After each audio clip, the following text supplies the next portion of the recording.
അത് ശരിക്കും പറഞ്ഞാൽ അത് ഷൂട്ട് ചെയ്ത് ഭയങ്കര രസമായിരുന്നു. അത് ഒരുപാട് ചിരികൾ എടുത്തു. ഒരുപാട് തവണ. എത്ര ചിരി എടുത്തല്ലോ ഒരെണ്ണം? അതെനിക്ക് ഓർമ്മയില്ല.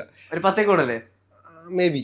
അപ്പൊ അതിങ്ങനെ ഓരോ തവണയും കുറച്ചുകൂടെ എല്ലാം നല്ലതാ, പക്ഷെ അതിൽ ഏതെടുക്കണം. ഞങ്ങൾ രണ്ടുപേരും നല്ല അർജുനും ചിരിക്കണമല്ലോ. അതായത് അത് ഒറ്റ ടേക്കിൽ എടുക്കാൻ വേണം. എന്റെ ചിരി കഴിഞ്ഞ് നേരെ അർജുനും ചിരിക്കണം. അപ്പൊ ഈ രണ്ടുപേരും പല രീതിയിൽ ചിരിച്ചിട്ടുണ്ട്. അതിലത് ബെസ്റ്റ് ആണ് നിങ്ങളിപ്പോ കാണുന്നത്. പക്ഷെ അത് ഭയങ്കര ആസ് എൻ ആർട്ടിസ്റ്റ് എനിക്ക് ഭയങ്കര ഒരു കമ്പി എന്നൊക്കെ വേണം പറയാൻ. അത്ര അല്ലെങ്കിൽ ഭയങ്കര ഇഷ്ടത്തിൽ ചെയ്ത ഒരു വോക്കായിരുന്നു അത്. ഞങ്ങള് എല്ലാരും ഒരാള് മാത്രം നടന്നാ പോരാ.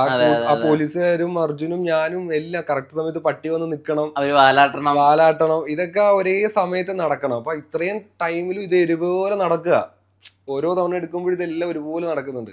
അത് ഭയങ്കര ഇൻട്രസ്റ്റ് ആയിട്ടാണ് ഞങ്ങൾ ഷൂട്ട് ചെയ്തത്. ഭയങ്കര എൻജോയ് ചെയ്ത് ഷൂട്ട് ചെയ്തൊരു സീനാണ്. ചിലപ്പോ അതൊക്കെ കൊണ്ടായിരിക്കും നമ്മൾ ഭയങ്കര ഈസിയാണ്.